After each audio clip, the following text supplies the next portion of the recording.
Tax saving के लिए ELSS क्या होता है, equity linked savings scheme. Ultimately आपके पास बहुत सारे ऑप्शन होते हैं टैक्स सेविंग के लिए, बट ईएलएसएस क्या है, अच्छा है, बुरा है, इसका रिव्यू करेंगे इस वीडियो में। और इसमें किस तरह से आपको एसआईपी या लमसम करना चाहिए, क्या टैक्स बेनिफिट आपको मिलेगा इसके अंदर, आइए डिटेल में डिस्कस करेंगे इसको। तो अंत तक वीडियो में बने रहिएगा और वीडियो पसंद आए तो लाइक करिएगा और चैनल को सब्सक्राइब भी करिएगा। ईएलएसएस जैसा आप नाम देख पा रहे हैं, ELSS is equity linked savings scheme. ये ऑप्शन आपको मिलता है म्यूचुअल फंड के अंदर। आपके पास में देखिए, जब मैं ऑब्जेक्टिव की बात करता हूं तो ऑब्जेक्टिव इज़ वेरी सिंपल कि मैं एक इन्वेस्टमेंट कर दूं और इन्वेस्टमेंट करने के बाद मेरा जो भी इन्वेस्टमेंट किया इस पे टैक्स बच जाए।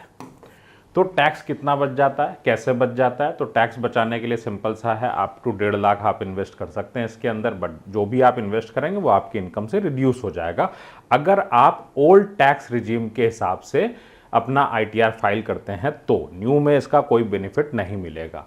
और याद रखें, नया आईटीआर जो है उसका डिफ़ॉल्ट जो मोड है that is new tax regime. ELSS ultimately काम कैसे करता है? क्या ये एक स्कीम है जो आपका पैसा बढ़ा देती है, जिसके अंदर आप पैसा डाल दें, जैसे एनएससी है या फिक्स डिपॉजिट है उस तरीके की, या ये है कुछ और?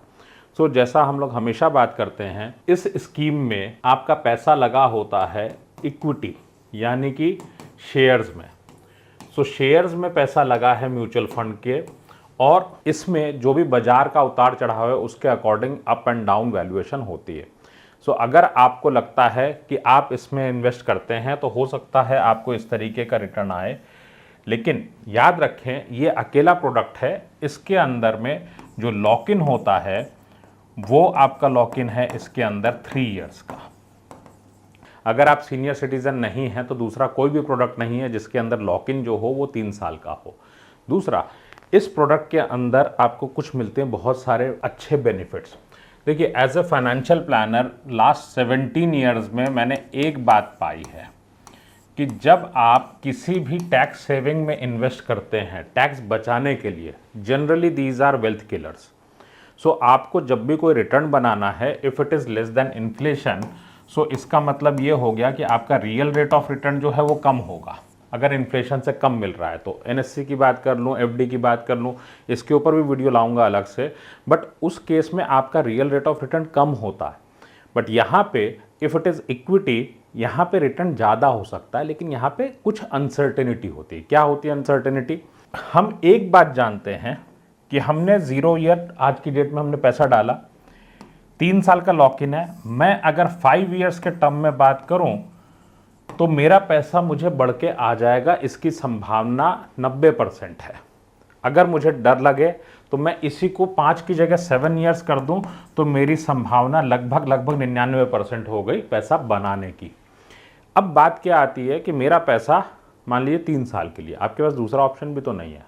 अगर आप एनएससी लेते हो, एफडी लेते हो, 5 साल तो आप रख ही रहे हो, आप 5 साल के लिए रख लीजिए। पैसा किस में लगता है? मेनली इसमें लार्ज कैप में आपका पैसा लगता है। जो बड़ी कंपनीज के शेयर्स हैं उनमें ये पैसा लगा होता है। दूसरा, ये जो स्कीम्स हैं ये पैसा जिस भी मोड पे इन्वेस्ट करती हैं, लार्ज कैप के मोड पे, आपका जो इनके इन्वेस्टमेंट स्टाइल है, ओवरऑल ये देखा गया है कि इनका रिटर्न लार्ज कैप से जनरली ज़्यादा है। आप इनको चूज़ कर सकते हैं, रिटर्न आप एक्सपेक्ट कर सकते हैं। आप कुछ भी मान लीजिए 9% से लेके 12% के बीच में आप कुछ भी एक्सपेक्ट कर सकते हैं। अगर आपने इसी प्लान को ब्रोकर, एजेंट या बैंक के ज़रिए लिया है तो आपको लगभग 1% का सालाना रिटर्न कम मिलेगा। अदरवाइज़ आपको जो भी ब्रोकरेज है वो आपके ही रिटर्न में बढ़ जाता है। तो आप यहाँ पे 9 का 10 कर लें, 12 का 13.25 कर लें। इस तरीके से आप इसको इन्वेस्ट कर सकते हैं। अब बात यह आती है कि इसके अंदर में आपको एसआईपी करनी चाहिए या लमसम। याद रखिए, इसमें हर पैसे का जो भी आप इन्वेस्ट करते हैं उसमें 3 साल का लॉक इन होता है। 3 इयर्स का लॉक इन है हर एक इन्वेस्टमेंट पे। आपने आज अगर कोई इन्वेस्टमेंट किया 3 साल के लिए, आज की डेट 3 साल बाद पैसा फ्री हो जाएगा। आपने अगले महीने एसआईपी करी, वो 3 साल बाद। तो इसमें एसआईपी करने पे बाद में बड़ी झंझट होती है।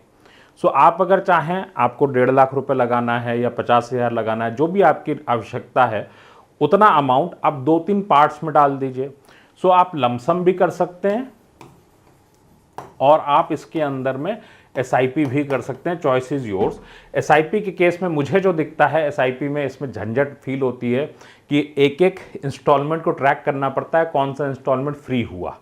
सो अगर आप लमसम करेंगे तो ऑपरेशनल पार्ट से आपको थोड़ा सा आसान पड़ेगा। आप एसआईपी करना चाहें, लॉन्ग टर्म वेल्थ के हिसाब से करना चाहें तो वो भी बहुत अच्छा है, आप इसके अंदर में कर सकते हैं। सो एसआईपी भी हो गई आपकी और टैक्स सेविंग भी हो गया।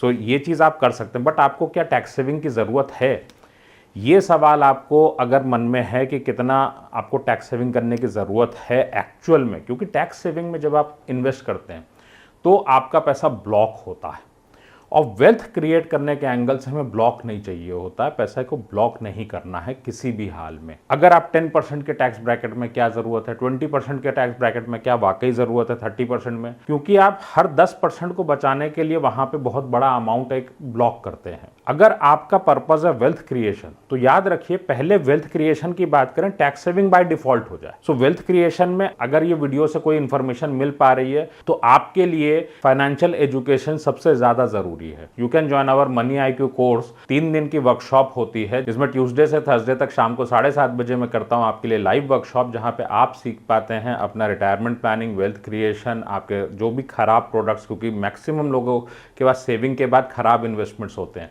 सो इन इन्वेस्टमेंट्स को पहचानना कैसे है, ये सब कुछ आप करते हैं मात्र 3 दिन के अंदर फोकस्ड कोर्स से, क्योंकि डिजाइन ही इस तरीके से किया है कि आप अपने एडवाइजर खुद बन सके।